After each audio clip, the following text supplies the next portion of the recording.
தியானத்தை கண்ணியப்படுத்துதல் அப்படின்னு ஒரு புரிதல் இருக்குது. அந்த புரிதலை பத்தி நான் புரிஞ்சுக்கிட்ட சில விஷயங்களை இன்னைக்கு பகிர்ந்துக்கிறேன். அது சம்பந்தமான உங்களுடைய புரிதல்களையும் நீங்க அதிகமாக்கிக்கணும். இப்ப நமக்கு இந்த இறைவழி தியானம் அப்படிங்கிறது இறைவன் புறத்திலிருந்து கொடுக்கப்பட்டிருக்க எவ்வளவு பெரிய அமானிதம் அப்படிங்கிறத நம்ம உணரணும் தான். ஏன்னா நம்முடைய மனசை பத்தி, மனசுடைய தன்மை எப்படியானதாக இருக்குது, மனம் ஒண்ணுனா என்ன, மனம் ரெண்டுனா என்ன, மனம் ரெண்டுல என்ன இருக்குது, சமநிலை தன்மைனா என்ன, தியானத்தை எப்படி தொடங்கணும், எல்லாத்தையுமே நமக்கு இந்த வகுப்புகளுக்கு வந்ததுக்கு அப்புறம் தானே நமக்கு தெரிஞ்சிருக்கு. இந்த வெகுமதியை நாம எப்படி கண்ணியப்படுத்தலாம்? டெய்லி குளிச்சுட்டு மெடிடேஷன் பண்றது, நல்ல ட்ரெஸ் போட்டு மெடிடேஷன் பண்றது, டெய்லி மெடிடேஷன் பண்றது, இந்த மாதிரி நிறைய விஷயங்கள்லாம் இருக்குது. இதெல்லாமே தியானத்தை கண்ணியப்படுத்துறது தான். அதனாலதான் நம்ம இந்த பயணத்துல இருக்கிறோமே. ஏன்னா நமக்கு கொடுக்கப்பட்ட ஒண்ணை நம்ம மதிக்கலைன்னா நம்ம கிட்ட இருந்து அது எடுக்கப்பட்டு விடும், திருப்பி வாங்கப்பட்டு விடும். நம்ம பயணித்து கொண்டிருக்கிறோம் என்றால் நம்ம கண்டிப்பா இந்த தியானத்தை கண்ணியப்படுத்தி இருக்கின்றோம் என்றுதான் அர்த்தம். இப்போ நம்ம எல்லாருக்குமே ஒரு செயல் செய்யறதுக்கு ஒரு காரணம் வேணும். யோகா கிளாஸ்க்கு போறாங்களா, வெயிட் குறையணும் சார். இப்ப நிறைய பேர் அதுக்கு தான் போறாங்க. இந்த மாதிரி ஏதாவது ஒண்ணு பண்ணணும், ஒரு காரணம். கோயிலுக்கு போறதுக்கு 1000 காரணங்கள் இருக்கு. இந்த தியானத்துக்கு வந்து ஏகப்பட்ட காரணங்கள் நம்ம வச்சிருக்கோம். ஒரே ஸ்ட்ரெஸ்ஸா இருக்குது, ரொம்ப டார்ச்சர் பண்றாங்க, கொஞ்ச நேரமா நிம்மதியா இருக்கும். ஸோ அப்படி எந்த விதமான காரணங்களுமே இல்லாம இந்த தியானத்தை பண்றதுதான் தியானத்தை உயர்வான நிலையில கண்ணியப்படுத்துதலுக்கு ஆகுமானது என்பதை நான் புரிஞ்சுக்கிறேன். ஜஸ்ட் எனக்கு பிடிச்சிருக்கு, நான் பண்றேன், அவ்வளவுதான். இதுல இருந்து எனக்கு என்ன கிடைக்கும் அப்படின்னா நான் எதிர்பார்க்கல. எனக்கு பிடிச்சிருக்கு, நான் பண்றேன். இது இறைவன் எனக்காக கொடுத்த ஒரு மார்க்கம் அப்படிங்கிறத நான் உணர்ந்து இதை நான் பண்றேன், அவ்வளவுதான். ஒரு அம்மா தன்னுடைய பிறந்த குழந்தைகிட்ட இருந்து என்ன எதிர்பார்ப்பாங்க? இன்னுமே எதிர்பார்க்க மாட்டாங்க. அந்த மாதிரிதான் முழுமையா இந்த தியானத்துல எந்த எதிர்பார்ப்புகளும், ஜஸ்ட் அப்படியே அழகான முறையில உட்காந்து தியானம் பண்ண. அத்தனை நாள் பண்ணேன், இது நடக்கவே இல்லையே, இத்தனை நாள் பண்ணேன், இப்படி இல்லையே, இது பண்ணியே கிடைக்கலையே, அப்ப வேற எது பண்ணி கிடைக்கும் அப்படின்னு தான் நம்ம புரிஞ்சுக்கிறோம். இது ஏற்கனவே நான் சொல்லியிருக்கிறேன். இறைவன் புறத்திலிருந்து நமக்கு அனுமதிக்கப்பட்ட, நமக்கு வழங்கப்பட்ட நன்மைகளை நாம கெடுத்துக்கிறாம இருக்கிறது தான் இந்த தியானம். மற்றபடி நீங்க ஒன்றும் இந்த தியானத்துல எதிர்பார்க்க முடியாது. இந்த தியானம் பண்றதுனால அது தவறாம கிடைக்கும், அவ்வளவுதான். ஸோ எவ்ரி டைம் நீங்க வந்து மெடிடேஷன்ல உட்காரும்போது எந்த எதிர்பார்ப்புமே வச்சுக்காதீங்க. ஜஸ்ட் அப்படியே முழுமையா அர்ப்பணிச்சு ஈடுபாட்டோட மெடிடேட் பண்றதுதான் தியானத்தை கண்ணியப்படுத்துதல் என்பதை நான் புரிஞ்சு. இந்த எதிர்பார்க்கறது அப்படிங்கிறதுல என்ன பிரச்சனை? அது என்னங்க எதிர்பார்த்தா தப்பானா, நம்ம எதிர்பார்க்கறது எல்லாமே மெட்டீரியல் தான். இப்போ நீங்க வந்து எனக்கு அது வேணும் அப்படின்ற ஒரு விஷயம் தான் எதிர்பார்ப்பு. அது வேணும் அப்படிங்கிறது உங்களுக்கு நன்மையா இல்லாம கூட இருக்கலாம் தானே. அப்ப எதிர்பார்ப்பு அப்படிங்கிறதே உங்களுடைய மெட்டீரியலான கால்குலேஷன் தானே. அப்போ உங்களுக்கு எல்லாத்தையுமே நம்ம என்னன்னு சொல்றோம், எல்லாமே அமைதி சமாதானத்தின் கீழ் அடங்கிரும் அப்படின்னு தானே சொல்றோம். இப்ப நீங்க அதுல பர்டிகுலரா என்ன எதிர்பார்ப்புன்னு ஒண்ணு இருக்குது. ஸோ தியானத்தினுடைய நோக்கமே அமைதியும் சமாதானமும் தான். ஸோ எதிர்பார்ப்புகள்ன்றது வந்து ஒரு பொருள் அடிப்படையில மெட்டீரியலா கால்குலேஷன் பண்ணி நம்ம அது வேணும், இது வேணும், இது நடக்கணும், அது நடக்கணும், அதுக்காக தான் நான் மெடிடேஷன் பண்றேன், இதுக்காக தான் பண்றேன் அப்படிங்கும்போது அது மெடிடேஷனுடைய கண்ணியத்தை குறைப்பதை போன்றதாகும்.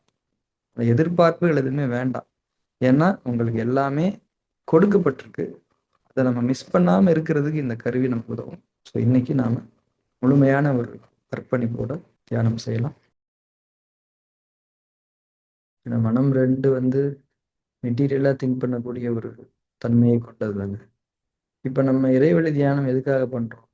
மனம் ரெண்டுடைய ஆதிக்கத்தை குறைச்சு சமநிலை தன்மையை ஏற்படுத்துறது தானே இறைவழி தியானமே பண்றோம். இப்போ மைண்ட் டூ அடிப்படையிலான எதிர்பார்ப்பை நம்ம இந்த தியானத்துக்கு வைக்கும்போது மைண்ட் டூவே இந்த இறைவழி தியானத்தை அதனுடைய ஒரு வேலையாள் மாதிரி பாக்குற மாதிரி வருதா இல்லையா? எனக்கு ஒரு தேவை இருக்குது, அதுக்கு நீ இதை பண்ண அப்படின்னு சொல்ற மாதிரி இருக்கு. அந்த மாதிரி ஆயிடும்.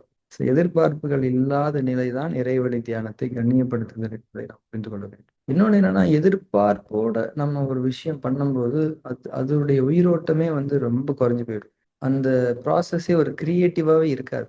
ஏன்னா நம்ம ஒரு செயல் செய்யறோம், அந்த செயல் வந்து எந்த அளவுக்கு ரீச் ஆகணும் அப்படிங்கிறது வந்து நமக்கே தெரியாது. அதுக்கு எல்லையற்ற பாசிபிலிட்டிஸ் இருக்கலாம். ஆனா நம்ம உலக அடிப்படையில மெட்டீரியலா ஒரு ஒரு சர்க்கிள் வரைஞ்சுக்கிறோம், இதுதான் அப்படின்னு சொல்லிட்டு. இப்போ நமக்கு நாமளே நமக்கான நன்மைகளை வந்து லிமிட் பண்ணிக்கிற மாதிரி ஆயிடும் எதிர்பார்ப்புகளை வைக்கிறது. தியானத்துக்கு மட்டும் இல்லை, எந்த ஒரு செயலுக்குமே. ஏன்னா நாம செய்யக்கூடிய எந்த ஒரு செயலும், பேசக்கூடிய எந்த ஒரு பேச்சும், சொல்லுமே ஒரு நம்ம அறிவுக்கு அப்பாற்பட்ட பல்வேறு விதமான மாற்றங்களை ஏற்படுத்த முடியும். ஆனா நம்ம அந்த மாற்றங்களை ஏற்படுத்துறது வந்து இறைவன் தான். அப்ப நம்ம அறிவு கொண்டு அதுக்கு ஒரு எல்லை வகுக்கும்போது, அது அழகற்ற ஒரு விஷயமா, உயிரோட்டம் இல்லாத ஒரு விஷயமா மாறிடும். அது எந்த ஒரு வேலையை செஞ்சாலுமே, நீங்க எதிர்பார்ப்பு இல்லாம உங்க செயல்ல முழு கவனத்த போட்டு உயிரோட்டமா, அதாவது நம்ம கவனத்த நம்ம செயல்ல முழுமையா போடுறோம் இல்லையா? அதுதான் உயிரோட்டமா மாறுது.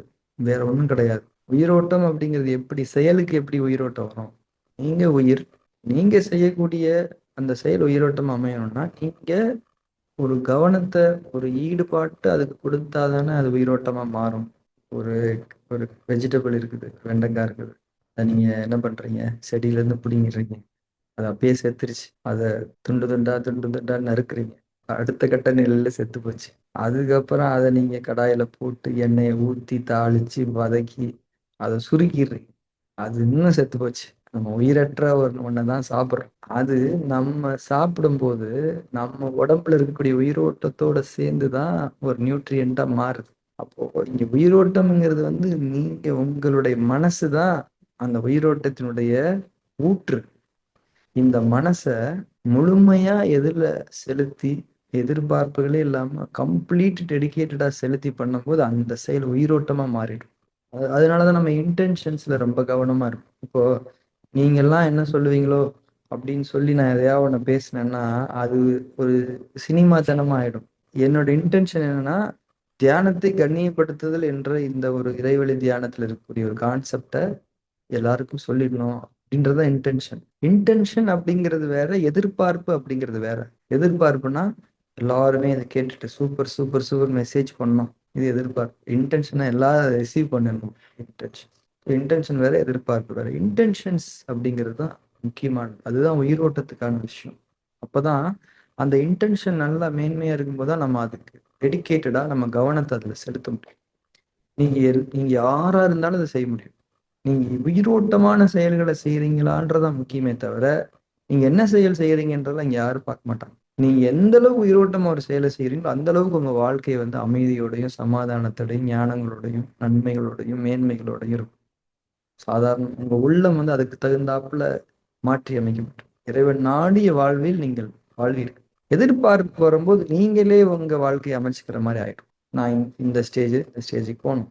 இந்த ஸ்டேஜ்க்கு ஒன்று எதிர்பார்ப்பு. அப்ப இறைவன் சொல்லுவான், "நீ அந்த ஸ்டேஜ்ல இருந்த பாத்தியா? அப்பவே நான் உனக்கு இந்த ஸ்டேஜ தரலான்னு தான் பிளான் பண்ணியிருந்தேன். ஆனா நீ தான் அந்த ஸ்டேஜ எதிர்பார்த்த.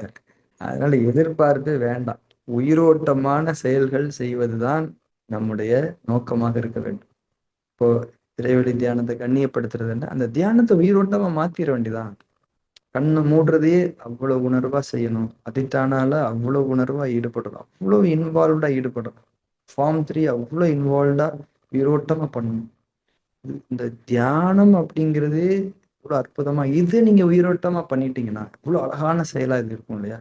அதான் எப்பவுமே சொல்றேன், தியானம் பண்றது இன்னைக்கு நீங்க உங்க மேல 100% திருப்தி அடைவதற்கு தகுதியான ஒரு செயல். இதை தவிர நீங்க என்ன பண்ணாலுமே அது உங்க மேல உங்களுக்கு 100% திருப்தியை தரவே தராது. அதனால உயிரோட்டமா எல்லாத்தையும் செஞ்சிட வேண்டியதுதான் இங்க முக்கியமானது.